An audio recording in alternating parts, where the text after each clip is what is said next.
Good morning. आवाज आ रही सभी को ना? यस। ठीक है, चलो स्टार्ट करते हैं।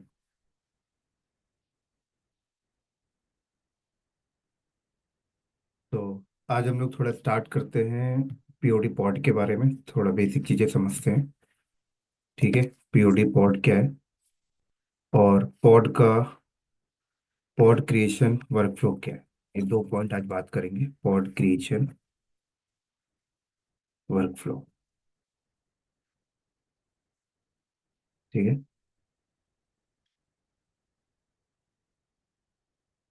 अभी कोई रिक्वेस्ट किया गया ज्वाइनिंग के लिए?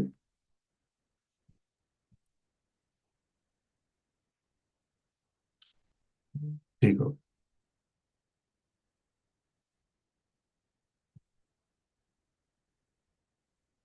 पीओडी पॉड क्या है बात करते हैं। पॉड क्रिएशन वर्कफ्लो क्या होता है बात करते हैं। ठीक है, तो पीओडी पॉड की अगर हम लोग बात करें तो ये ना एक रिसोर्स है। ठीक है, क्या है? कुबरनेटिस में एक रिसोर्स है। हमें कैसे पता लगता है कुबरनेटिस में टोटल कितने रिसोर्सेस हैं? तो क्लस्टर के अंदर आके आप देख सकते हो। अगर मैं किलर कोडा मोड पे क्लस्टर को ओपन करूं तो यहाँ पे मैं देख सकता हूँ।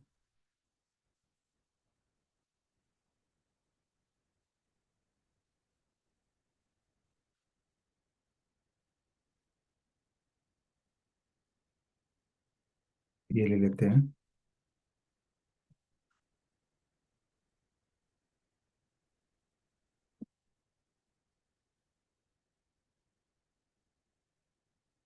ठीक है, एक कमांड रन करो, kubectl एपीआई हाइफन रिसोर्स।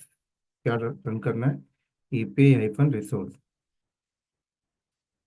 तो ये देखिए रिसोर्सेज के लिस्ट आ गए। ठीक है, टोटल कितने रिसोर्सेज हैं। तो इन रिसोर्सेज में पीओडी पॉड्स नाम का भी एक रिसोर्स है। ठीक है, क्या है? पीओडी पॉड नाम का एक रिसोर्स है। तो पीओडी पॉड क्या है? एक रिसोर्स है और इस रिसोर्स का यूज केस आपको समझना है। अगर इसका यूज केस समझ में आ गया तो फिर आपको तो पता चल ही जाएगा कि भाई ये पीओडी पॉड क्या है।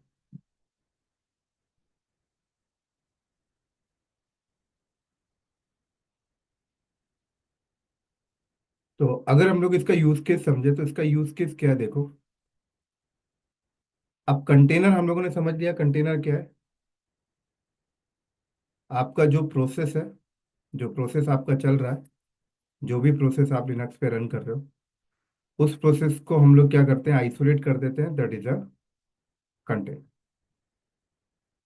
पीओडी पॉड क्या है? कुछ भी नहीं है, इन्होंने जस्ट एक वर्चुअल कंसेप्ट लाया है कि कुबरनेटिस क्लस्टर के अंदर कोई भी कंटेनर आपको क्रिएट करना है। वो कंटेनर, जो भी कंटेनर आप क्रिएट करोगे, वो कंटेनर क्यूबरनेटिस तभी मैनेज करेगा जब आप उस कंटेनर को पीओडी पॉड के अंदर रखोगे। पीओडी पॉड, समझ आई मेरी बात यहाँ पर? सिंपल सा लाइन है, क्या बोला मैंने, धीरे धीरे समझते हैं इसको।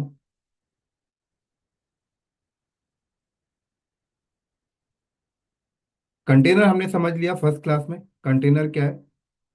लिनक्स के अंदर ही प्रोसेस है, उसको आइसोलेट कर दिया, दैट इज अ कंटेनर। अब कंटेनर मैनेजमेंट टूल हमें चाहिए था मार्केट में। क्या चाहिए था? कंटेनर मैनेजमेंट टूल चाहिए था। और जब कंटेनर मैनेजमेंट टूल क्यूबरनेटिस आया तो क्यूबरनेटिस क्या कर रहा है? यहाँ पर कंटेनर को मैनेज कर रहा है। लेकिन क्यूबरनेटिस का एक कंडीशन है कि कंटेनर को तभी वो मैनेज करेगा जब वो कंटेनर पीओडी पॉड के अंदर जाएगा। और पीओडी पॉड क्या है? एक रिसोर्स है, उन्होंने डेवलप किया। अब ऐसा क्यों उन्होंने बनाया, इसके बेनिफिट्स को समझते हैं। ऐसा क्यों उन्होंने इस चीज को बनाया है कि कोई भी कंटेनर को डायरेक्ट क्यों नहीं मैनेज कर रहे, उस कंटेनर को कह रहे कि पीओडी पॉड के अंदर रखिए और पीओडी पॉड उनका एक रिसोर्स है। ठीक है, अब देखो, अब यहां पर हम लोग समझे, अंडरस्टैंड करें ऐसा क्यों।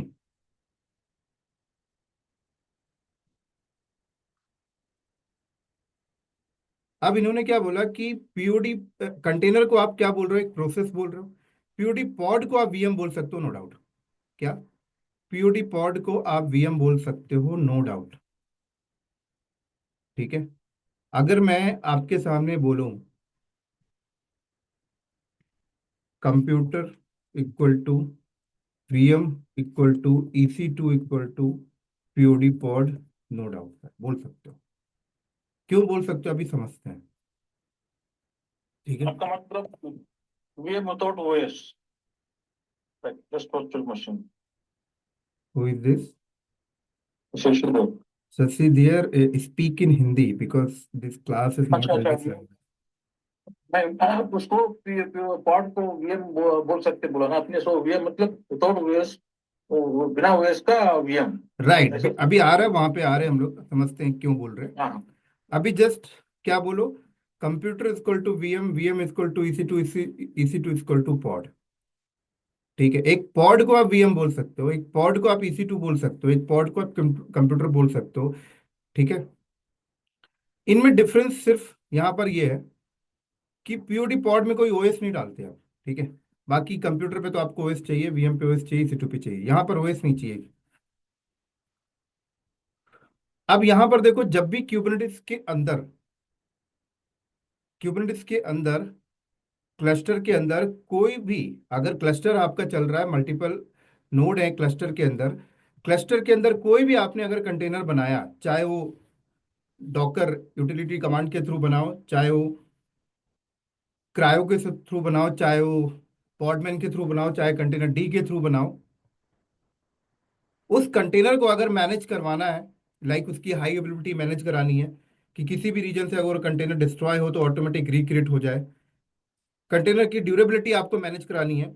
क्यूबरनेटिस टेक्नोलॉजी क्या कहती है कि मैं उस कंटेनर को तभी मैनेज करूंगा या करूंगी जब वो कंटेनर को आप पीओडी पॉड के अंदर रखोगे, पीओडी पॉड के अंदर रखो। ठीक है। तो हम लोग क्यूबरनेटिस के अंदर, हम लोग अगर क्यूबरनेटिस के अंदर कोई कंटेनर कैसे लॉन्च करते हैं, हम लोग कंटेनर लॉन्च करते हैं ऐसे, kubectl रन नाम hyphen hyphen image equal to engineering. ये तो कमांड लाइन हो गया। मैनिफेस्ट फाइल के थ्रू भी हम लोग कर लेते हैं, कोई दिक्कत नहीं। तो यहाँ पर एंड ऑफ होता क्या है, होता तो वही है कि कंटेनर बनेगा, इस कंटेनर के अंदर nginx नाम की इमेज जाएगी, बट वो कंटेनर क्या करता है, किसी पॉड के अंदर जाता है। मतलब सबसे पहले क्या करता है क्यूबरनेटिस, सबसे पहले क्यूबरनेटिस पीओडी पॉड बनाता है। क्या बनाता है? POD pod. और उस पॉड के अंदर वो कंटेनर रखेगा, उस पॉड के अंदर एक कंटेनर जाएगा जिस पे आपका nginx प्रोसेस चल रहा है। अब यहां पर क्या होता है कि इस कंटेनर को कोई आईपी नहीं मिलेगी, इस कंटेनर को कोई भी आईपी असाइन नहीं होगी। आईपी किसको मिलेगी? आईपी मिलेगी पीओडी पॉड को। किसको मिलेगी? पीओडी पॉड को। और हालांकि हम लोग थोड़ा सा अंदर लॉजिकल कंसेप्ट पे देखें तो पीओडी पॉड को आईपी मिलती कैसे है? आपके नोड के अंदर सीएनआई चल रहा होता है, कंटेनर नेटवर्क इंटरफेस। ठीक है, ये नेटवर्किंग से रिलेटेड प्लगइन्स है। और सीएनआई क्या करता है? एक वर्चुअल इंटरफेस क्रिएट करता है, ETH 0। एडिशनली वर्चुअल इंटरफेस एक क्रिएट करता है, ETH 0। और इस ETH 0 को एक आईपी देता है। आईपी किसके अकॉर्डिंग देता है? जो भी आपने सीएनआई पे CIDR डिफाइन किया है। फॉर एग्जांपल मान लो ये दे दिया 192.168.1.100। ये आईपी किसको मिली? ETH 0 को। ETH 0 इंटरफेस कैसे क्लस्टर के अंदर आया? सीएनआई कंसेप्ट के थ्रू, सीएनआई प्लगइन्स वहां पे चल रहा है। और फिर ये ETH 0 इंटरफेस क्या होता है? पीओडी पॉड के साथ जाकर अटैच होता है। ठीक है, पीओडी पॉड के साथ जाकर अटैच होता है। और पीओडी पॉड के अंदर एक कंटेनर चल रहा है, और कंटेनर को आप क्या कंसीडर करते हो? Like process. ये एक कंटेनर चल रहा है। क्या चल रहा है? कंटेनर चल रहा है। और कंटेनर क्या है? एक प्रकार से प्रोसेस है। ठीक है। अब मान लो इस कंटेनर के अंदर आप अपाचे चला रहे हो। ठीक है, तो अपाचे कौन से पोर्ट पे काम करता है? 80। ठीक वैसे ही, जैसे अगर मैं आपके सामने बोलूं, आपने मार्केट से कंप्यूटर खरीदा, आपने क्या किया? मार्केट से कंप्यूटर खरीदा, ये आपका एक कंप्यूटर है। अब कंप्यूटर के अंदर आपने ओएस डाल दिया। क्या डाला आपने? कंप्यूटर के अंदर आपने ओएस डाला। अब ओएस के अंदर आपने जाके अपाचे चला दी। अपाचे क्या है? अगर आपने ओएस के अंदर जाके अपाचे चला दिया, अपाचे क्या है? प्रोसेस। अपाचे कौन से पोर्ट पे काम कर रहा है? 80 पे। आप मुझे बताइए बताइए, क्या आप इस अपाचे नाम के प्रोसेस को आईपी देते हो? नहीं। कंप्यूटर पे एक लैन कार्ड लगा होता है, कंप्यूटर पे एक लैन कार्ड लगा होता है, निक कार्ड, बाय डिफॉल्ट। उस निक कार्ड में आप आईपी दे रहे हो, उस निक कार्ड में आप आईपी दे रहे हो। क्या कर रहे हो? उस निक कार्ड में आप आईपी दे रहे हो। अगर आप कोई वीएम भी क्रिएट करते हो मान लो कहीं से, तो वीएम के साथ ही भी ऐसे ही होता है कि आपने आपका एक वीएम है, वीएम के साथ एक इंटरफेस लगा हुआ है, और उस वीएम के अंदर आपने ओएस डाला, उसके अंदर आप एक अपाचे प्रोसेस चला रहे हो 80 पोर्ट पे। आपने एडब्ल्यूएस में कोई जाके EC2 इंस्टेंस क्रिएट किया, ये इंस्टेंस है। इंस्टेंस में भी एक आपका लैन कार्ड, लैन पोर्ट लगा होता है एडिशनली, उस पे आप ओएस डालते हो, उसके अंदर आपने एक अपाचे प्रोसेस चलाया 80। अब यहाँ पर देखिए, इस वीएम से, इस कंप्यूटर से, इस EC2 को अगर हम लोग पॉड से कंपेयर करें, तो मोस्टली सिमिलर आपको देखने को मिल रहा है कि ये रही उसकी इंटरफेस जो पॉड के साथ अटैच है। ये पॉड रहा एक लाइक कंप्यूटर, उसके अंदर एक प्रोसेस चल रहा है अपाचे का, उसके अंदर एक अपाचे का प्रोसेस चल रहा है। और अपाचे किस पोर्ट पे काम करता है? 80 पोर्ट पे। ठीक है। अब यहां पर देखो, इसी कंप्यूटर के अंदर क्या मैं दूसरा प्रोसेस चला सकता हूँ? इस कंप्यूटर के अंदर दूसरा प्रोसेस बिल्कुल चला सकता हूँ। ये मेरा अपाचे चल रहा है, मैंने यहाँ पर एक एपीआई सर्विस चला दी, बोले तो बैकएंड एप्लीकेशन। ये मेरी एक बैकएंड एप्लीकेशन एपीआई सर्विस चल रही है। क्या चल रही है? एक बैकएंड एप्लीकेशन एपीआई सर्विस चल रही है। और किस पोर्ट पे काम कर रहा है? 5000 पे। तो इस कंप्यूटर के अंदर मेरा दूसरा प्रोसेस चल गया। अब यहाँ इसी कंप्यूटर के अंदर मैंने तीसरा प्रोसेस भी चला दिया, लाइक डेटाबेस, माई सिक्वल। इसी तीसरा प्रोसेस चला दिया इस कंप्यूटर के अंदर, डाटाबेस माई सिक्वल चला दिया। माई सिक्वल कौन से पोर्ट में काम कर रहा है? 3306, 3306 पे काम कर रहा है। ठीक है। तो आप यहां पर देखो, इस कंप्यूटर के अंदर एक लैन गार्ड है, उस लैन गार्ड में एक आईपी असाइन है, बस उस लैन गार्ड में एक आईपी असाइन है।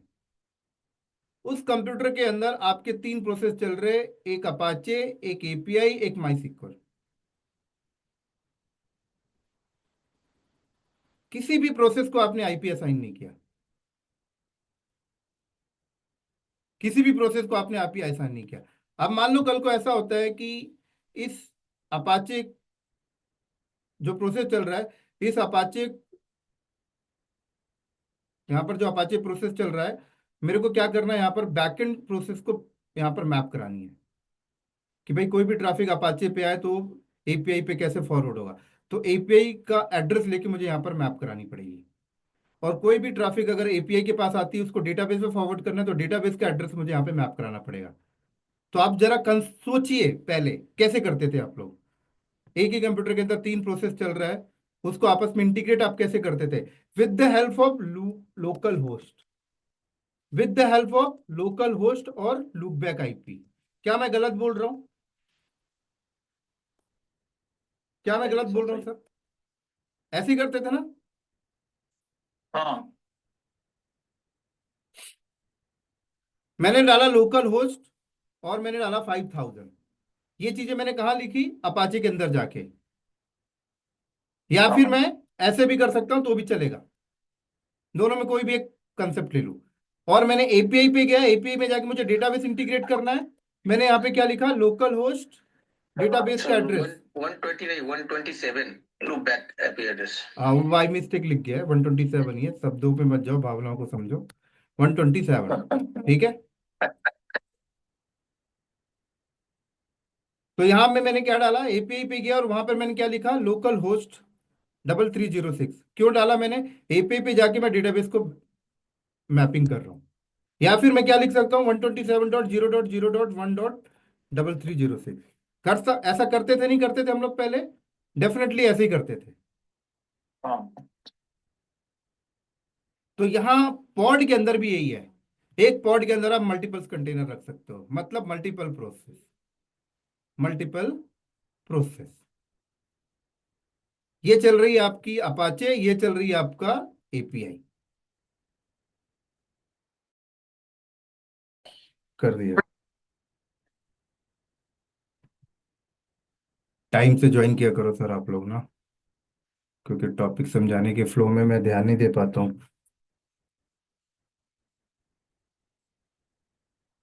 तो यहाँ पर देखो क्या हुआ, ये आपका एपीआई चल रहा है, ये एपीआई कंटेनर है एक ही पोर्ट के अंदर, और यहाँ पर ये माई SQL कंटेनर है।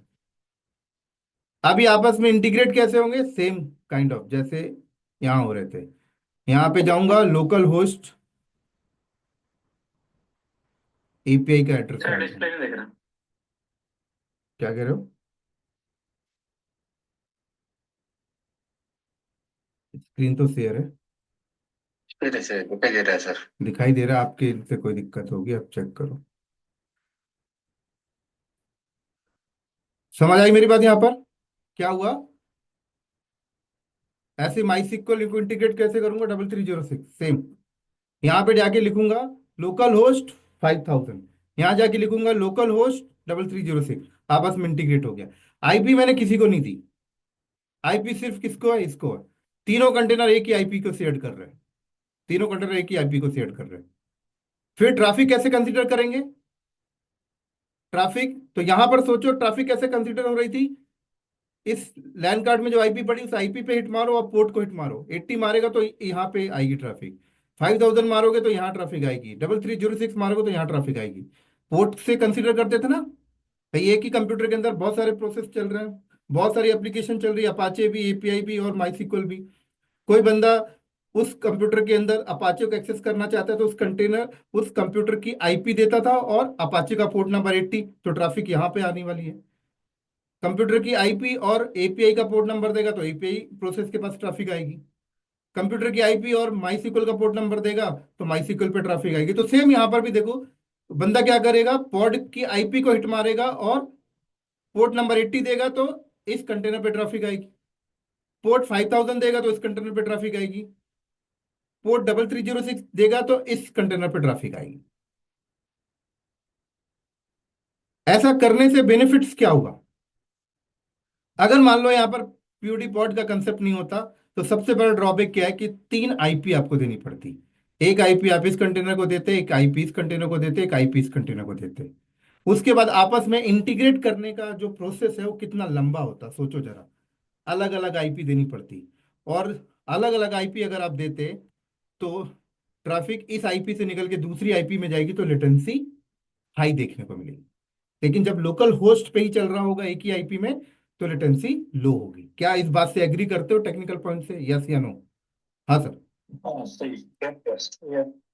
और मान लो अगर यहां पर ऐसा होता कि पॉड होता ही नहीं, तो हो सकता है कि एक पॉड नहीं होता तो एक कंटेनर आपका इस नोड में जा रहा है, एक कंटेनर इस नोड में जा रहा है, एक कंटेनर इस नोड में जा रहा है।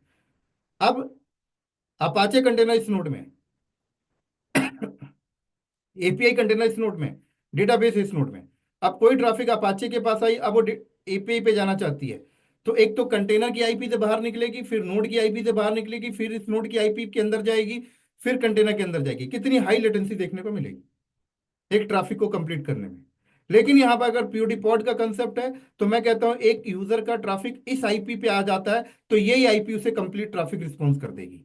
इस आईपी पे ट्रैफिक आ गई, वो यहाँ पे गई, यहाँ पे गई, यहाँ पे, इसमें अलग रिस्पॉन्स करके दे दिया। समझ आई मेरी बात यहाँ पर? दूसरी चीज, कई बार हमें ऐसा होता है कि एक पीओडी पॉड के अंदर हमारा जो एक प्रोसेस चलता है उस प्रोसेस को एक्चुअल में रन करने से पहले हमें कोई डिपेंडेंसीज प्रोसेस चलानी पड़ती है,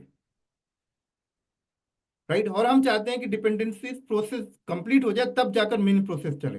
तो एक पॉड के अंदर आप 2 कंटेनर रख सकते हो। बहुत सारे लोग यहाँ पर अगर इस्टियो का नाम सुने होंगे, इस्टियो, तो इस्टियो में हमने क्या देखा था, एक पॉड के अंदर 2 कंटेनर चलता था, एक साइड कार कंटेनर की तरह, एक कंटेनर जो उसे सपोर्ट दे रहा है, मतलब एक प्रोसेस है। समझ आ गई मेरी बात यहाँ पर?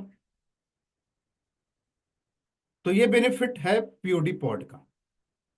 तो सिंपल से लाइन आपको ध्यान रखनी है कि पीओडी पीओडी पॉड नाम का एक रिसोर्स इन्होंने डेवलप इसीलिए किया, इस बेनिफिट्स के लिए। और साफ साफ क्यूबरनेटिस कहता है कि कोई कंटेनर को हम ऐसे मैनेज नहीं करेंगे, आप उसको पीओडी पॉड के अंदर डालिए, क्योंकि हमारा वो वर्किंग स्टाइल है। और बेनिफिट्स मैंने आपको बता दिए। समझ आ गई मेरी बात यहाँ पर? हाँ सर, कंफर्म करो सारे लोग, सर यस सर। बोलो। कभी कभी फुल फॉर्म क्या है? क्या? पीओडी का फुल फॉर्म क्या है सर? पीओडी का फुल फॉर्म गूगल कर लो यार, मेरे को भी याद नहीं है। सर कभी कभी वो सेपरेट आईपी का हम्म। रिक्वायरमेंट है तो सेपरेट करना ही पड़ेगा ना sir, her pod, I mean her container को। सेपरेट आईपी का रिक्वायरमेंट है? हाँ। सर वो डिपेंड करता है प्राइवेसी के ऊपर। अगर आप प्राइवेसी रखना चाहते हैं कि भाई अपाचे कंटेनर अलग पॉड पे जाए, एपीआई अलग पॉड पे जाए, डेटाबेस अलग पॉड पे जाए, तो उस केस पे आपको रिक्वायरमेंट पड़ती है। लेकिन अगर स्पीड की बात करें तो स्पीड आपको यहाँ पर ही मिलेगा। चांस है। हम्म। हाँ। इस कंसेप्ट में ही आपको स्पीड देखने को मिलेगी। नहीं तो अगर आपने अलग अलग कंटेनर पे अगर आप रखते हो, ठीक है, जैसे कि सॉरी अलग अलग पॉड पे रखते हो, जैसे मैंने अपाचे कंटेनर अलग पॉड पे रखा, एपीआई अलग पॉड पे रखा, डेटाबेस अलग पॉड पे रखा, तो मेरा अपाचे का पॉड यहाँ पे आ गया, ठीक है, मेरा एपीआई का पॉड यहाँ आ गया, मेरा डेटाबेस का पॉड यहाँ आ गया। अब हर पॉड को एक एक आईपी दी गई है। इस पॉड को अपनी आईपी है, इस पॉड को अपनी, इस पॉड को अपनी। अब ट्रैफिक बाहर से आती है, अपाचे पॉड पे ट्रैफिक कैसे आएगी? पहले नोड के अंदर जाएगी, नोड से यहाँ पे आएगी। अब वहां से ट्रैफिक आपका एपीआई पॉड पे जाना है, तो ट्रैफिक कैसे जाएगी? पॉड के इंटरफेस से बाहर निकलेगी, फिर नोड के इंटरफेस से बाहर निकलेगी, फिर इस नोड के इंटरफेस पे जाएगी, फिर इस पॉड के इंटरफेस पे जाएगी। तो देखो ना, लेटेंसी कितना हाई देखने को मिल रहा है। तो हाँ प्राइवेसी बिल्कुल। तो मिल रही है बट लेटेंसी हाई मिल रही है। लेकिन मुझे यहाँ पर क्या करनी है? मुझे यहाँ पर हाई स्पीड चाहिए कि भाई इतना, ये देखा जाए तो क्लाइंट को ट्रैफिक सर्व करने में टाइम लगेगा ना, फिर यहाँ जानी होगी तो फिर टाइम लगेगा। मैं चाहता हूँ एक ही आईपी पे ट्रैफिक है और वही कंप्लीटली रिस्पॉन्स कर दे। तो ये कंसेप्ट आप यूज करोगे। लेकिन जब लगता है नहीं यार, प्राइवेसी जैसी चीज रखनी है, स्पीड के लिए चलो हम लोग स्पीड मैनेज कर लेंगे, तो फिर आप ये कंसेप्ट यूज करते हो। तो वहां पर यूज केस के ऊपर डिपेंड करता है। ठीक है। हालांकि यहाँ पर देखा जाए तो स्पीड आपको उतना समझ में नहीं आएगा, क्योंकि बहुत अ, देखा जाए तो उतनी सर ये भी ज्यादा। कस्टमाइज भी दे सकते हैं ना क्या? सब कंटेनर को? क्या बोल रहे हो? ये सब कंटेनर को हमारा, आई मीन, कुछ भी आईपी हमारा एक सबनेट एलोकेटेड रहता है ना पर्टिकुलर प्रोसेस को, तो कुछ भी हम आईपी कॉन्फ़िगर कर सकते हो। नहीं समझा आपकी बात, फिर से बोलो। देखिए अभी application and web API and database के लिए कुछ आईपी सबनेट एलोकेट होता है हम्म। जनरली। तो वो आईपी हम मैनुअली कॉन्फ़िगर कर सकते हो, ऑटोमेटिक लेता है वो सब के तीनों ऑटोमेटिक लेता कंटेनर। है सर। मैनुअल कॉन्फ़िगरेशन करने की रिक्वायरमेंट हमें नहीं पड़ती है, क्योंकि उसका आपस में इंटीग्रेशन का एड्रेस हम लोग अलग होता है। ठीक है ना। अच्छा। तो पॉड अच्छा। आईपी से हम लोग सिर्फ आईपी देने से मतलब होता है, पॉड आईपी के थ्रू हम लोग कम्युनिकेशन कुछ भी नहीं करते हैं, क्योंकि पॉड का फिक्स नहीं होता ना कब डाउन हो जाए कब आ जाए। ठीक हाँ। है। तो अभी समझ में आया पीओडी पॉड क्या है। पीओडी पॉड जस्ट एक रिसोर्स है जो क्यूबरनेटिस के थ्रू डेवलप किया गया है। और डेवलप क्यों किया गया है? कि उसके अंदर आप कंटेनर रख सकते हो, एक पॉड के अंदर आप एक कंटेनर रख सकते हो, एक पॉड के अंदर आपके मल्टीपल कंटेनर्स भी होते हैं। ठीक है, वो आपके यूज केस के ऊपर डिपेंड करता है। एक जब भी पॉड बनता है, जब भी एक पॉड बनता है, तो उस पॉड के अंदर बाय डिफॉल्ट एक पीओसी पॉस नाम का कंटेनर आता है। ठीक है। उस पॉज कंटेनर के अंदर क्या होता है? नेटवर्क से रिलेटेड इंफॉर्मेशन स्टोर होती है। तो एक चीज नोट डाउन करना, जब भी कोई पॉड बनता है, तो उस पॉड के अंदर सबसे पहले पॉज नाम का कंटेनर बनता है। उसके अंदर नेटवर्क की इंफॉर्मेशन होती है, जैसे नेम स्पेस हो गया, आईपी एड्रेस हो गया। ठीक है। उसके बाद ही कोई कंटेनर बनता है जिसमें आपकी एप्लीकेशन डिप्लॉय होती है। एक प्रकार समझ आ गई मेरी बात यहाँ पर। चलो अब बात करते हैं हम लोग यहाँ पर। संजय सर, हम्म। जो स्ट्योर अगर रहेगा कंसेप्ट, तब भी वो क्या साइड कार के जगह और दूसरा एक पॉज कंटेनर बनेगा? बिल्कुल सर, बिल्कुल। यानी कि आप तो कोई भी एक पॉड, एक जब पॉड पे भी कोई तीन पॉड कंटेनर क्रिएट रहेगा होगा, तो? सबसे पहले उस पॉड के अंदर पॉज नाम का कंटेनर होता है। ठीक है ना।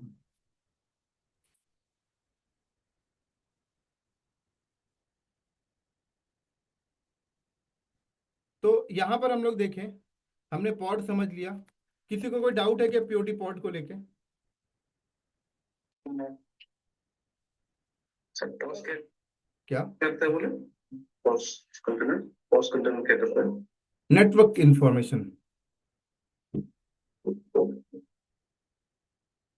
और किसी को डाउट है?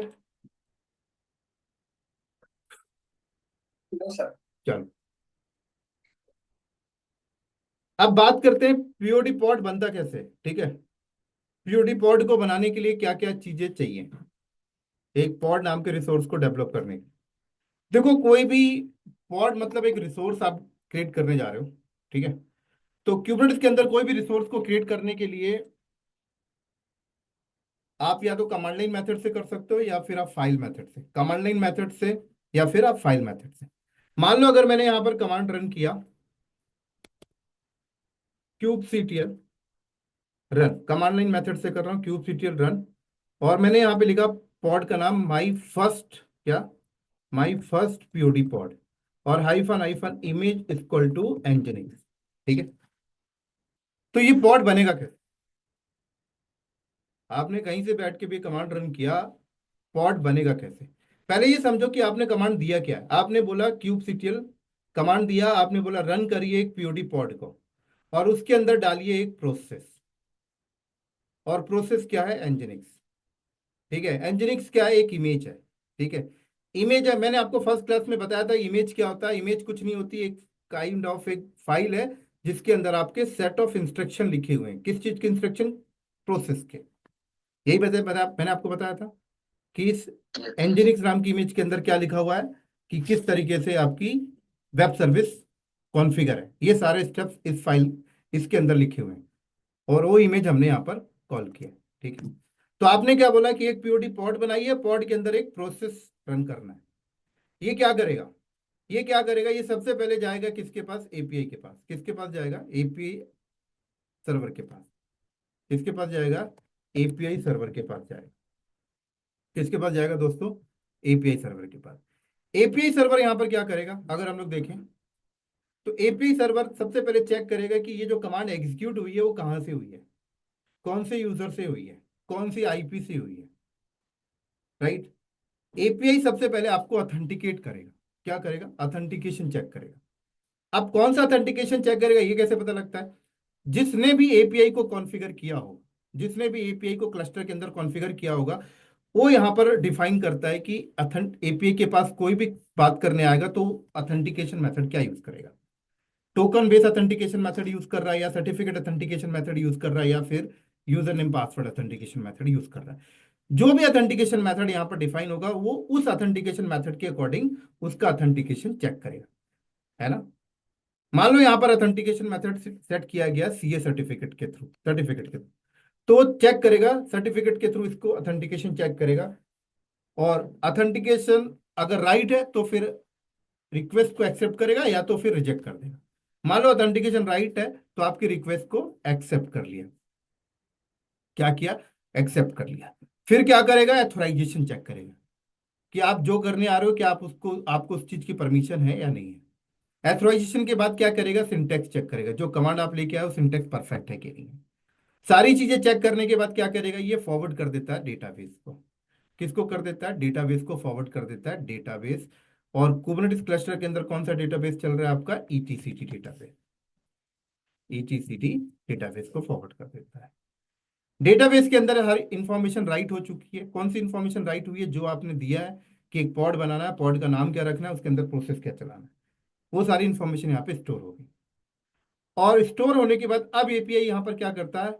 अब एपीआई यहाँ पर क्या करेगा? शेड्यूलर, क्या, शेड्यूलर नाम के कंपोनेंट्स को देगा। किसको देगा? शेड्यूलर। क्या? शेड्यूलर। तो आपके क्लस्टर के अंदर शेड्यूलर नाम का कंपोनेंट चल रहा होगा, जिसको हम लोग क्यूब शेड्यूलर बोलते हैं। क्या बोलते हैं? Cube scheduler. शेड्यूलर नाम के कंपोनेंट्स को क्यों दिया गया है? उसको इसलिए दिया गया है कि डिसीजन लेने के लिए कि आप बताइए पॉड को कहां पर बनाया जाए। अब ये चल रहे हैं आपके वर्कर नोड। क्या चल रहा है? ये आपके वर्कर नोड है। आपके क्लस्टर के अंदर दोस्तों ये वर्कर नोड है। आपके क्लस्टर के अंदर ये वर्कर नोड है, मल्टीपल वर्कर नोड है। क्या है? मल्टीपल वर्कर नोड है। यहां लिख देते हैं, मान लीजिए वर्कर नोड 1, यहां नीचे लिख देता हूं। ये आपका वर्कर नोड 1 हो गया, ये आपके वर्कर नोड 2 हो गया, नोड 2, ये आपका वर्कर नोड 3, और ये हो गया आपका वर्कर नोड 4। ठीक है, शेड्यूलर का काम होता है डिसीजन लेना कि कौन सा वर्कर नोड परफेक्ट है, कौन सा वर्कर नोड हेल्थी है। ये डिसीजन लेगा और बताएगा कि वर्कर नोड 1 परफेक्ट है, 2 परफेक्ट है। बाय डिफॉल्ट शेड्यूलर फिल्टरिंग और स्कोरिंग के कंसेप्ट पे डिसीजन लेता है। फिल्टरिंग का मतलब क्या हुआ, मान लो आपने यहाँ पर कमांड दिया था एपीआई को, लेकिन आपने कंडीशन लगा दी थी कि ये जो पॉड है ये उस नोड में जाके बनना चाहिए जिस नोड में 800 MB रैम अवेलेबल हो। ये कंडीशन आपने दी, 800 MB रैम अवेलेबल हो, उस नोड में बनना चाहिए। तो शेड्यूलर यहां पर क्या करेगा, सबसे पहले फिल्टर करेगा कि 800 MB रैम किस किस में अवेलेबल है। ठीक है, उसने फिल्टर किया। मान लो पता लगता है कि ये दो नोड में 800 MB रैम अवेलेबल नहीं है, इस दो नोड को साइड कर देगा। पता लगता है कि इस दो नोड में 800 MB रैम अवेलेबल है, तो उसने फिल्टर करके दो नोड को साइड कर दिया, दो नोड को सेलेक्ट कर लिया। लेकिन अभी बनाएगा नहीं क्योंकि दोनों नोड में 800 MB रैम अवेलेबल है, तो बनाएगा तो किसी एक में ही ना डिसीजन लेगा। तो शेड्यूलर अब यहां पर स्कोरिंग करता है कि रिक्वायरमेंट क्या थी, 800 MB रैम अवेलेबल होना चाहिए। तो स्कोरिंग कैसे करता है, देखता है कि इस वाले नोड में 2000 MB रैम खाली है और इस वाले नोड में 3000 MB रैम खाली है। तो जिसमें ज्यादा रैम अवेलेबल है उसका सिलेक्शन कर लेता है इस स्कोर के बेस पे, और फिर उस नोड का डिसीजन ले लेता है। जैसे कि उसने नोड 1 का डिसीजन ले लिया, तो शेड्यूलर ने डिसीजन लिया कि नोड 1 परफेक्ट है। तो अब डिसीजन लेने के बाद शेड्यूलर क्या करता है, एपीआई को बता देता है कि ये लीजिए मैंने नोड 1 का सिलेक्शन किया है, इस नोड में आप बना सकते हैं। तो अब एपीआई क्या करेगा, अब एपीआई क्या करेगा, डायरेक्ट यहां पर फॉरवर्ड करेगा किसको, इस नोड के अंदर क्यूबलेट नाम का एजेंट चल रहा होगा। क्या चल रहा होगा, क्यूबलेट नाम का एजेंट। तो एपीआई डायरेक्ट यहां पर किसको देगा, इस नोड को क्यों दे रहा है, क्योंकि शेड्यूलर ने उसे बता दिया है कि नोड 1 आपके लिए परफेक्ट है। तो एपीआई यहां से फॉरवर्ड करेगा किसको, क्यूबलेट को। किसके क्यूबलेट को, जो नोड 1 पे चल रहा है। क्या फॉरवर्ड करेगा कि पॉड बनाना है। तो अब क्यूबलेट क्या करता है, अब क्यूबलेट यहां पर क्या करेगा, सबसे पहले पीओडी पॉड बनाएगा। क्या करेगा, पीओडी पॉड बनाएगा, और पॉड के अंदर सबसे पहले क्या करेगा, पॉस नाम का कंटेनर बनाएगा। मतलब पॉस नाम का एक प्रोसेस जिसके अंदर नेम स्पेस और नेटवर्क की इंफॉर्मेशन स्टोर होती है। ठीक है, इतना करेगा। इसके बाद क्यूबलेट क्या करेगा, क्यूबलेट देखेगा इस नोड के अंदर कंटेनर रन टाइम इंजन कौन सा चल रहा है, इस नोड के अंदर कंटेनर रन टाइम इंजन कौन सा चल रहा है। पॉड तो उसने बना दिया। समझ आई मेरी बात यहाँ पे, पॉड उसने बना दिया। क्या बनाया उसने, पीओडी पॉड बनाया। पॉड के अंदर क्या किया, पॉस नाम का कंटेनर डाला, उसके अंदर नेटवर्क और नेम स्पेस की इंफॉर्मेशन दी। उसके बाद क्या करेगा, देखेगा इस नोड के अंदर कंटेनर रन टाइम इंजन कौन सा है, डॉकर है, पॉडमैन है, क्रायो है, कंटेनर डी है। जो भी होगा उसको ट्रिगर करेगा। मान लो कंटेनर डी है, मेरे पास यहाँ जगह नहीं है, मैं ऊपर लिख दे रहा हूँ।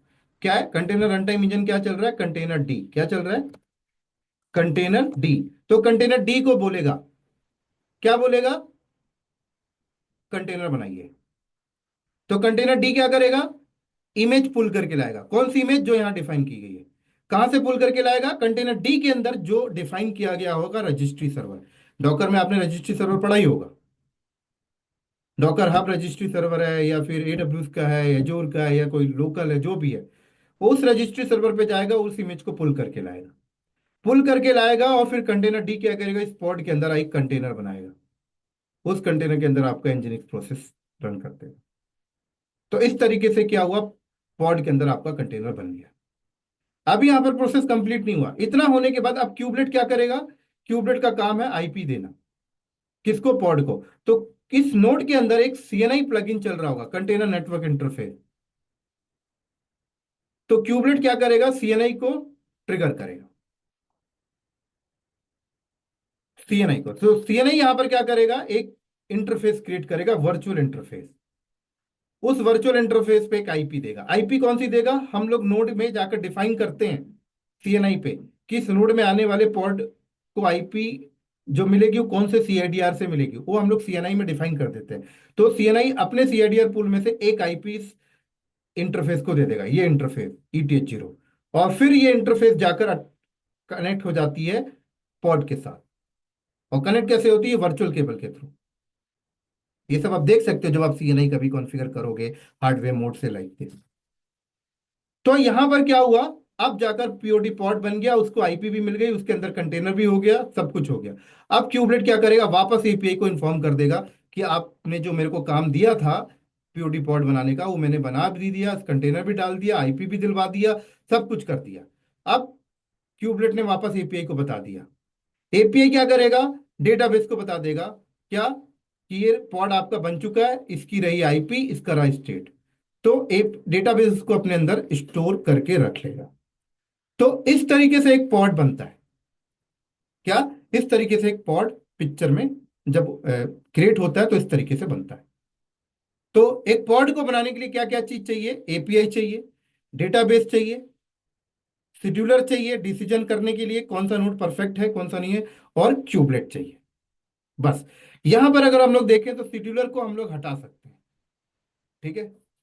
तो शेड्यूलर को हम चाहें तो यहाँ पे हटा सकते हैं, बट नहीं, शेड्यूलर को इसलिए रखा जा रहा है क्योंकि वो डिसीजन अच्छा करता है। लेकिन आप चाहते हो कि डिसीजन मैं खुद कर रहा हूं, मैं खुद यहीं से बैठ के बता रहा हूं कहाँ पे बनना चाहिए, तो फिर शेड्यूलर की जरूरत नहीं है, शेड्यूलर को भी आप यहाँ से हटा सकते हो। सिर्फ एपीआई चाहिए, डेटाबेस चाहिए और क्यूबलेट चाहिए, बस आपका पॉड बन जाएगा। समझ आई मेरी बात आप सभी को यहाँ तक जो मैंने बताया? किसी को कोई डाउट? तो ये सर क्यूब प्रॉक्सी कहाँ पर, कोई मतलब कहीं पे नहीं अभी दिखा क्यू इसमें? प्रॉक्सी नहीं आता, क्यू प्रॉक्सी बाद में आता है पिक्चर में, जब सर्विस क्रिएट होती ओके। है। किसी को डाउट?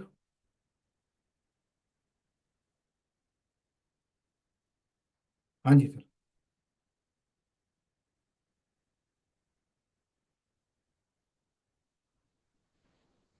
आप लोग रिप्लाई नहीं कर रहे हो। मैंने आप सभी को फर्स्ट क्लास में बताया था टू वे कम्युनिकेशन रखो। नहीं सर, सही है।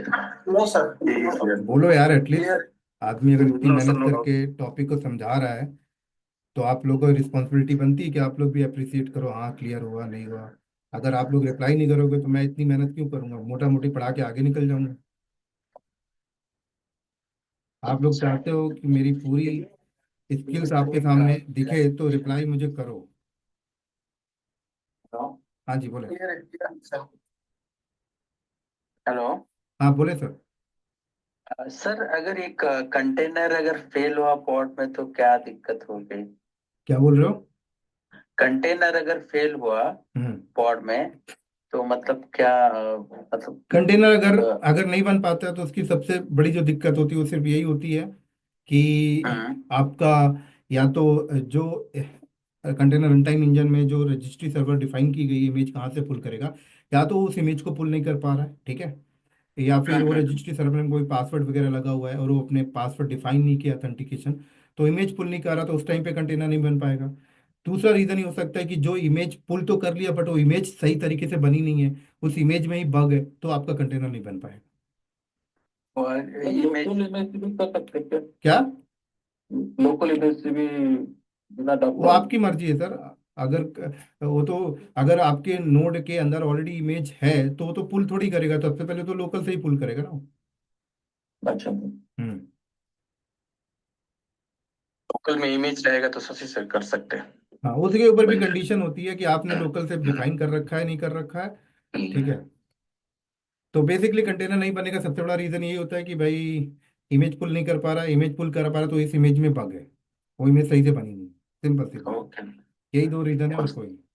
उसके बाद रिसोर्स नहीं होगा तभी नहीं बनेगा। हाँ। हाँ, रिसोर्सेज नहीं है तो भी वो एरर दे देगा कि भाई रिसोर्सेज अवेलेबल हम्म। नहीं। तो थैंक यू। रिसोर्सेज का इनके जो चेकिंग है वो तो बनने शेड्यूलर खुद टाइम ही कर तीन लेता है। नोड, हाँ। चार, सपोज दो नोड है, वर्कर नोड है। हम्म। अब बनने टाइम पे तो एक ही डाउन है, एक ही अप है, तो उसमें ही बना सकते हैं ना वो क्या? सब, नहीं तो क्लस्टर में। अभी दो नोड है सर, इसमें वर्कर नोड दो नोड है। जब बनने टाइम पे हम container, I mean pod deploy करने टाइम पे एक नोड डाउन हो गया, हम्म। एक ही वर्कर नोड है, हम्म। तो ये वही में बना देता है ना, और टू हम्म। नोड तो मैनेजर है कैसे? हाँ। बनेगा, जैसे जो जो खाली रहेगा बन जाएगा। अच्छा। इससे कोई लिमिट होता है कि कितने पोर्ट बन सकते हैं एक नोड में? यस, लिमिट होता है। वो लिमिटेशन को आप चेंज भी कर सकते हो। बाई डिफॉल्ट जो लिमिट है आई थिंक 210 पॉट की है। ठीक है। वो भी ऐसा नहीं कि लिमिट डिफाइन किया तो 210 पॉट बन ही जाएगा, वो रिसोर्सेज पे डिपेंड करता है। अगर रिसोर्सेज नहीं है तो 20 पॉट के बाद ही आपके नहीं बनेगा, एरर दे देगा कि भाई नेक्स्ट पॉट नहीं बन सकता, रिसोर्सेज नहीं। तो ये कहाँ पे डिफाइन करना पड़ेगा कि वो इतना पॉट यहाँ कॉन्फ़िगरेशन फाइल पे होती है क्रिएट सर, होता वो है, कुछ कॉन्फ़िगरेशन एमएल फाइल में? होती है। हाँ, कॉन्फ़िगरेशन फाइल होती है, ओके ओके ओके वहां पे डिफाइन करते हैं। ओके ओके, हाँ ठीक ठीक। ठीक है। चलो, अब देखो ये जो पॉड हमने बनाया, ये पॉड हमारा जो था स्टैंड अलोन पॉड था।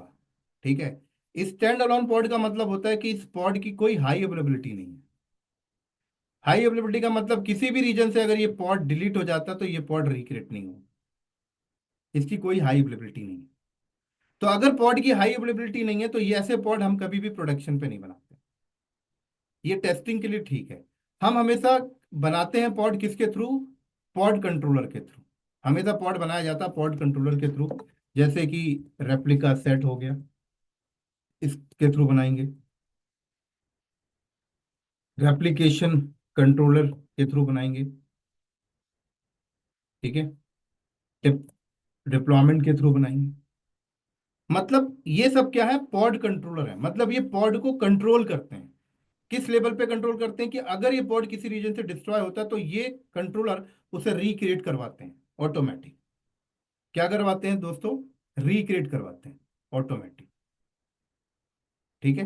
क्या करवाते हैं? रिक्रिएट। अगर आपने इस कंट्रोलर के थ्रू पॉड बनाया तो प्रोडक्शन इन्वायरमेंट के अंदर जो भी पॉड बनेंगे वो स्टैंड अलोन पॉड नहीं बनते, इस कंट्रोलर के थ्रू बनते हैं। और जब कंट्रोलर के थ्रू पॉड बनते हैं तब आपको क्लस्टर के अंदर एक और कंपोनेंट्स की रिक्वायरमेंट पड़ती है जिसका नाम है क्यूब कंट्रोलर मैनेजर। क्या है? Cube controller manager.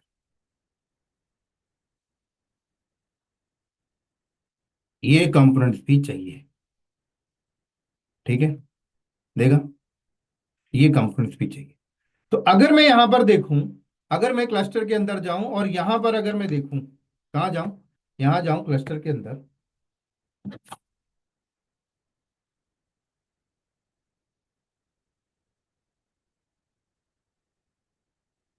एक मिनट, दोबारा स्टार्ट करूं।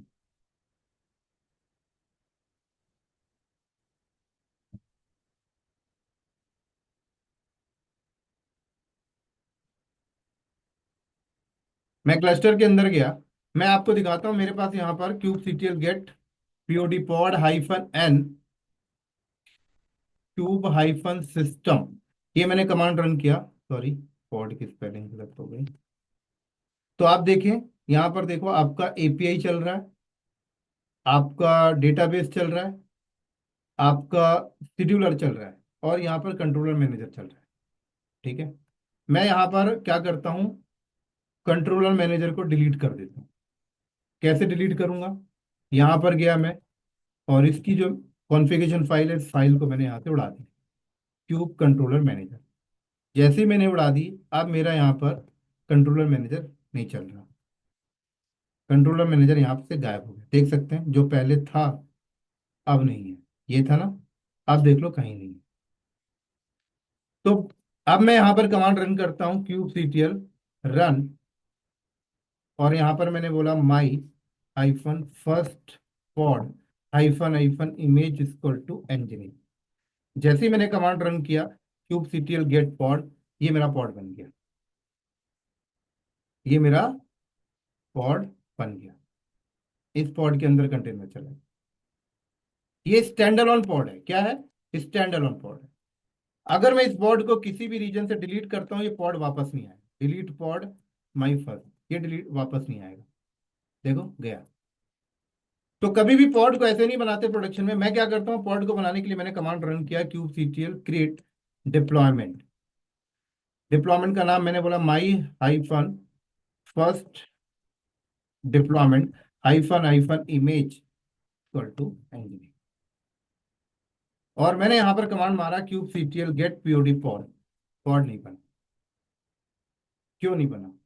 क्योंकि अब अगर आप कंट्रोलर के थ्रू पॉड को डेवलप करने जा रहे हो, पॉड को बनाने जा रहे हो, तब आपको कंट्रोलर चाहिए। क्या चाहिए? Cube controller manager. और आपके पास क्यूब कंट्रोलर मैनेजर नहीं है तो ये अब नहीं बन सकता। स्टैंड अलोन बन जाएगा। स्टैंड अलोन बनाने के लिए कंट्रोलर मैनेजर की रिक्वायरमेंट नहीं है, सीधे डेटाबेस बेस गया, शेड्यूलर ने डिसीजन लिया और चुपचाप बन गया। समझ आ गई मेरी बात यहाँ पर? तो कंट्रोलर मैनेजर यहाँ पर करता क्या है, क्यों रिक्वायरमेंट पड़ी कंट्रोलर मैनेजर की? अब कंट्रोलर मैनेजर के अंदर ना बहुत सारे कंट्रोलर्स होते हैं। क्या होते हैं? कंट्रोलर्स होते हैं। जैसे पॉड को कंट्रोल करने का एक कंट्रोलर हो गया replication controller, replica set like. क्या? Replication controller, replica set, deployment. Service को कंट्रोल करने के लिए सर्विस कंट्रोलर, स्टोरेज को कंट्रोल करने के लिए पीवी एंड पीवीसी कंट्रोलर। ऐसे बहुत सारे कंट्रोलर्स होते हैं। पॉड को कंट्रोल करने के लिए क्या है? Replica set controller. तो हमने यहां पर कमांड क्या रन किया? हमने यहां पर दोस्तों अभी कमांड रन किया क्यूबसीटीएल क्रिएट डिप्लॉयमेंट। और डिप्लॉयमेंट का नाम हमने क्या दिया? My hyphen first hyphen deployment और hyphen hyphen image equal to engineering. हमने ये कमांड रन किया। तो ये कमांड ने किया क्या? सबसे पहले ये कमांड सबसे पहले एपीआई पे जाकर अप्रूव्ड हुई, एपीआई से डेटाबेस के पास गई। डेटाबेस ने क्या किया? सबसे पहले डिप्लॉयमेंट नाम के रिसोर्स को बनाया। क्या किया? डिप्लॉयमेंट नाम के रिसोर्स। तो अगर हम लोग यहाँ क्लस्टर के अंदर आए और क्यूबसीटीएल गेट डिप्लॉयमेंट अगर हम लोग यहाँ पर करते हैं तो डिप्लॉयमेंट नाम का रिसोर्स बना हुआ है।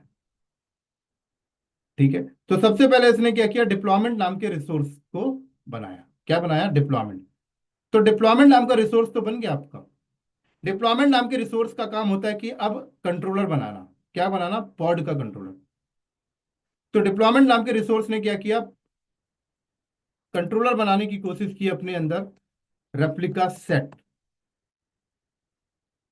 और रेप्लिका सेट बनाने की कोशिश की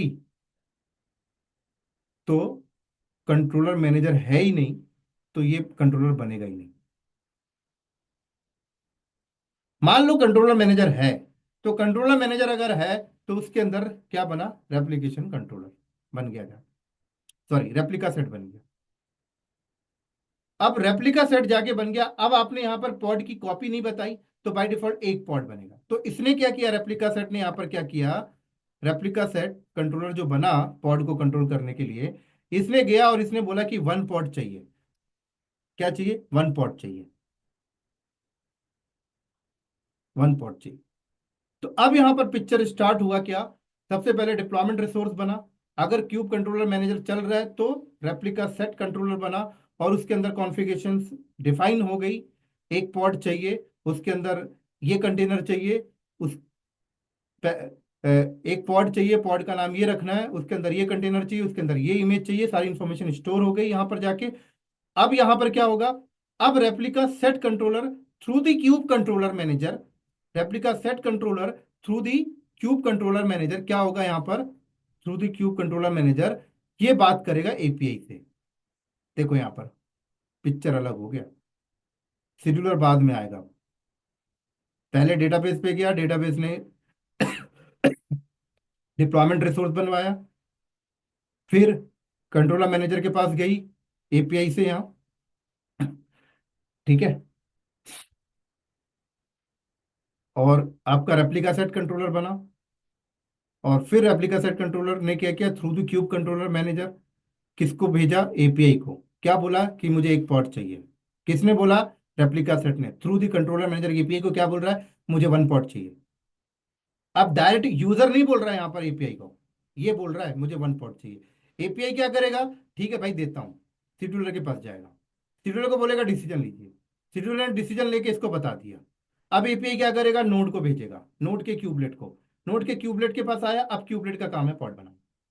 अब क्यूबलेट पॉड बनाएगा, उसके अंदर कंटेनर बनाने के लिए कंटेनर रन टाइम इंजन को देगा, फिर सीएनआई को देगा, नेटवर्क की सारी चीजें पिक्चर यहाँ पर होंगी।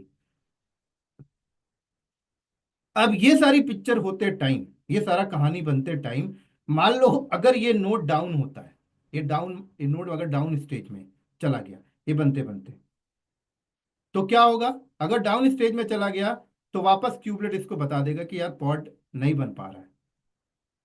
पॉड नहीं बन पा रहा, बट रीजन नहीं बता पाएगा क्यों नहीं बन पा रहा। क्यूबलेट को नहीं पता क्या क्यों नहीं बन पा रहा, इसको बता देगा।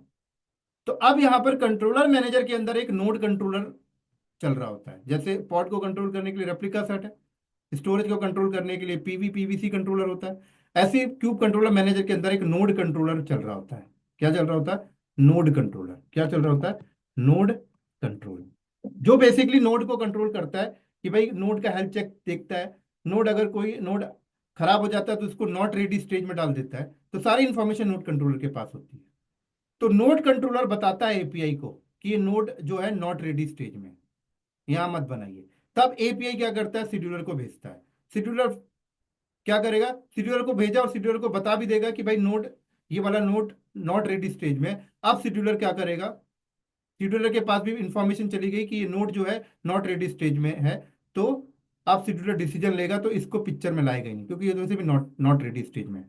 तो शेड्यूलर यहाँ पर क्या करेगा? दोबारा दोबारा डिसीजन लेगा रेडी नोड के अकॉर्डिंग, और फिर एपीआई को बताएगा, और फिर एपीआई इसको दूसरे नोड में शेड्यूल करवाएगा, रीशेड्यूल जिसको हम लोग बोलते हैं। तो ये सारी कहानी बनती है जब भी आप पीओडी पॉड को बनाते हो। तो एक पॉड को बनाने के लिए अगर एक स्टैंड अलोन पॉड बना रहे हो तो शेड्यूलर की रिक्वायरमेंट नहीं है, cube controller manager, sorry, scheduler की रिक्वायरमेंट तो है बट कंट्रोलर मैनेजर की नहीं है। बट कंट्रोलर मैनेजर की नहीं। चाहो तो शेड्यूलर को भी आप हटा सकते हो, बाईपास कर सकते हो कि आपने डायरेक्ट बता दिया इस नोड में डाल दो। लेकिन एक शेड्यूलर को डिसीजन लेने के लिए इसलिए देते हैं क्योंकि वो परफेक्ट तरीके से डिसीजन लेता है। लेकिन वहीं पर अगर हम लोग बात करें कि कोई पॉड हम लोग बना रहे हैं, उस पॉड के ऊपर कंट्रोलर लगाना चाहते हैं, उस पॉड की हाई अवेलेबिलिटी चाहते हैं, तो हाई अवेलेबिलिटी के लिए आप कंट्रोलर लगाओगे, और जब कंट्रोलर लगाओगे तो आपके क्लस्टर के अंदर क्यूब कंट्रोलर मैनेजर चल रहा होगा, तभी वो पॉड बन पाएगा, अदरवाइज नहीं बन पाएगा। समझ में आ गई? इसी के साथ साथ मान लो अगर हमने ये पॉड बनाते टाइम हमने यहाँ पर पॉड की 3 कॉपी दे दी, कितनी? 3। तो ये रेप्लिका सेट कंट्रोलर क्या करेगा? 3 कॉपी की इंफॉर्मेशन रख लेगा। अब इसको हमेशा 3 पॉड चाहिए। अगर इसको जैसी 3 पॉड कभी भी नहीं मिलता, ये वापस एपीआई को बार बार ट्रिगर करता रहेगा, भाई मेरे मेरे मेरे को 3 पॉड चाहिए लेकिन मेरे 2 चल रहे हैं, ये बार बार बोलता रहेगा। तो एपीआई क्या करेगा? फिर शेड्यूलर को देगा, शेड्यूलर फिर बनवाएगा, और प्रोसेस ऐसे चलेगी, और पता लगेगा हाँ यार 3 बन गए, तब ठीक है। कल को जैसे ही फिर से मान लो 3 में 2 पॉट डाउन हो जाते हैं, तो ये फिर एपीआई को बोलेगा मेरे 2 पॉट डाउन हो गए, मेरे को दोबारा बना के दो, रीशेड्यूल करके दो, मुझे तो 2 पॉट चाहिए। तो फिर ये क्यूब कंट्रोलर के थ्रू एपीआई के पास जाएगा, एपीआई क्या करेगा? शेड्यूलर को भेजेगा, शेड्यूलर डिसीजन लेगा कि भाई 2 कहाँ बनाने, डिसीजन लेके एपीआई को बता देगा, एपीआई उस नोड के क्यूबलेट को दे देगा, वो क्यूबलेट बना देगा, वापस इन्फॉर्मेशन आएगी, डेटाबेस में स्टोर होगा, और इसको जैसे इसके डिजायर वैल्यू मैच कर जाती है, चुपचाप बैठ जाएगा। जैसे इसकी डिजायर वैल्यू मैच करेगी, चुपचाप बैठ जाएगा। इसकी डिजायर वैल्यू जैसी डाउन होती है, ये वापस डिस्टर्ब करेगा एपीआई को, बोलेगा भाई बना बना बना बना बना, क्योंकि मेरी डिजायर वैल्यू 3 है। तो ये चलता है पूरी कहानी, पिक्चर। समझ आई सर मेरी तीन बात यहाँ कॉपी पर? बनने के बाद तो हमेशा एक ही ऐप रहते, 2 ऑफलाइन रहते हैं ऐसे भी? क्या? अभी 3 रिप्लिका 3 सेट किया हमने, 3 कॉपी बनाते हैं ना पॉट हम्म। का, सेम पॉट का। हाँ। अभी सेम पॉट का 3 कॉपी बना दिया तो बस एक ही कॉपी आप रहता है ना, उसका 2 कॉपी तो ये सबका आईपी सेम रहता है ना?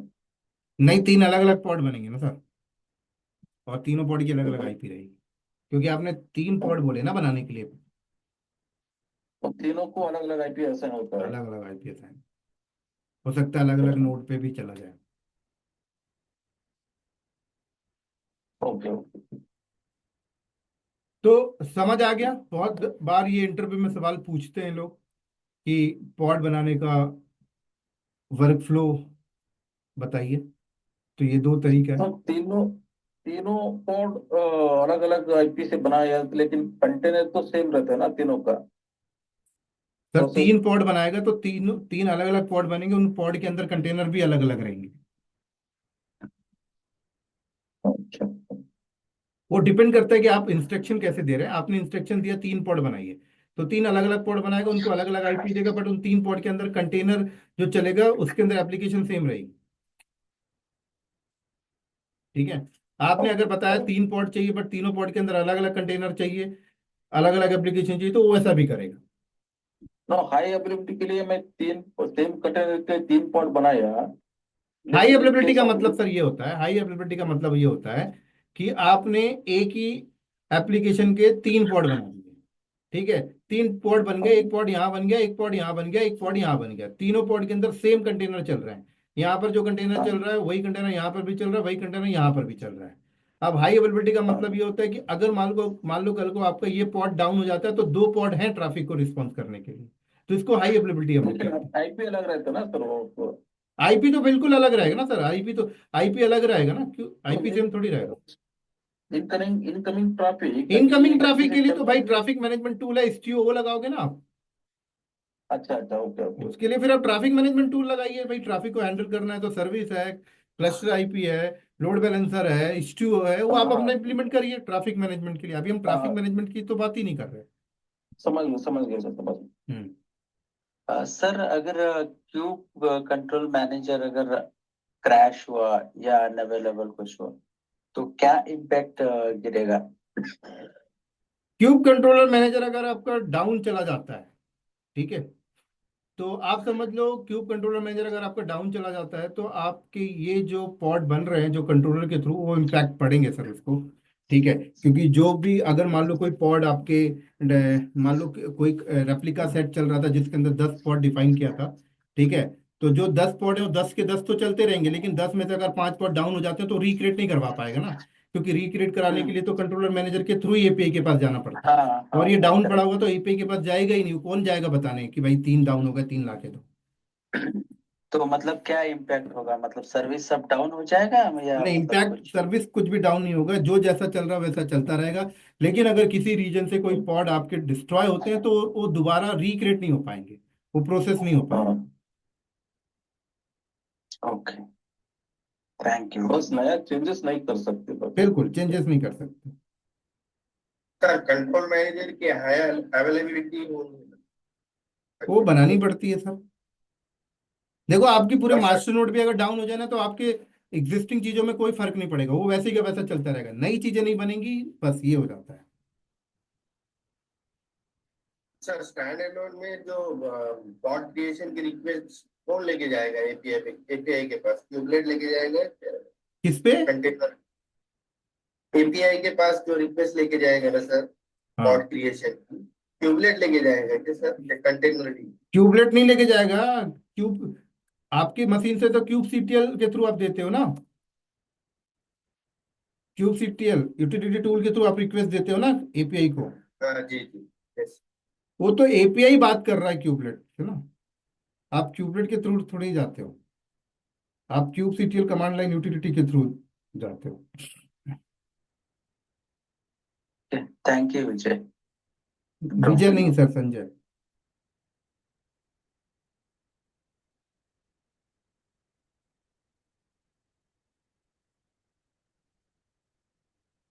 चलिए सर, ये क्लास की रिकॉर्डिंग मिलेगी ये सर पुराने लोग रिकॉर्डिंग के लिए मेंबरशिप, अगर आपके पास यूट्यूब में मेंबरशिप है 799 वाला, मेंबरशिप है ना सर? हाँ तो मेंबरशिप है तो फिर तो आप देख सकते हो, नो डाउट। सर कल क्लास होगी ये सर? कल क्या है, मंडे? सर सैटरडे है सर। नहीं, सैटरडे सैटरडे। नहीं है क्लास, मंडे होगी।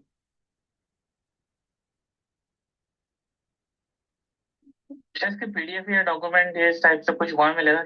सब कुछ मिलेगा अगर आपके पास मेंबरशिप है तो। सर क्लचर कमांड भेजिए ना सर। ठीक है, और किसी को डाउट? सर हार्डवेयर मोड कब स्टार्ट करेंगे सर? 50 लोग अभी इनरोल हुए ही नहीं सर। आप में से मुझे लगता है आप लोग बोले थे 19 लोग, 19 लोग हुए नहीं, 3-4 लोग हुए हो बस। अब अब आप तो लोग ऐड के कर दिए उस ग्रुप आप में लोग के ग्रुप सबको। वाले अगर सारे हो जाएं तो फिर मैं बाकी स्टूडेंट कलेक्ट कर लूंगा, बट आपके बैच के ही नहीं हुए ना अभी तक। भाई लोग को चाहिए कि नहीं अगले चाहिए यार हार्डवेयर, यार सबसे इनरोल करो, नहीं चाहिए? अरे ये सब लोग फटाफट एनरोल करवाइए। नेक्स्ट वीकेंड तक तो सब लोग रेडी हुए तो नेक्स्ट वीकेंड पूरा सैटरडे संडे कर सकते हो, 2 दिन थोड़ा जल्दी लोग रजिस्टर कर सकते हो। करना है तो जल्दी कीजिए नेक्स्ट वीकेंड तक। और उसके लिए जरूर है, सीखिए सीखिए बहुत इम्पोर्टेंट है। ना सोच में सबको ऐड किया ना ग्रुप एनरोल में। करो गाइस। 25 मेंबर है हम लोग इसमें, 25 में भी किया तो स्टार्ट होगा। जल्दी अगर वो करो ना। अगर वो नहीं सीखोगे तो फिर कैसे पता चलेगा? तो बहुत इम्पोर्टेंट है। सब सर तो ऑलरेडी ग्रुप भी क्रिएट किया, सब लोग ग्रुप भी है, किस किस को सर आप जल्दी कीजिए, नेक्स्ट वीकेंड तो एटलीस्ट नेक्स्ट वीकेंड तो शुरू कर सकते हो। संजय सर, हाँ सर।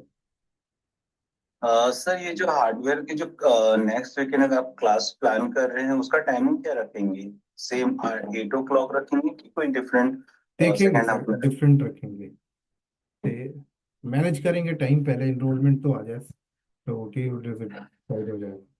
टाइम का डोंट वरी, आप जो बोलेंगे उसी टाइम में करेंगे। सूरज जी आप इनरोल करिए पहले। चलो फिर ड्रॉप करते हैं, और किसी को डाउट है तो बोलो। संजय सर, अगर बोलो सर। अगर हार्ड कोडेड आप नोड अगर डिफाइन करने के इस नोड में बनेगा बॉर्ड, अगर वो नोड अवेलेबिलिटी नहीं रहेगा तो तब बॉर्ड नहीं बनेगा, राइट? क्या बोल रहे हो?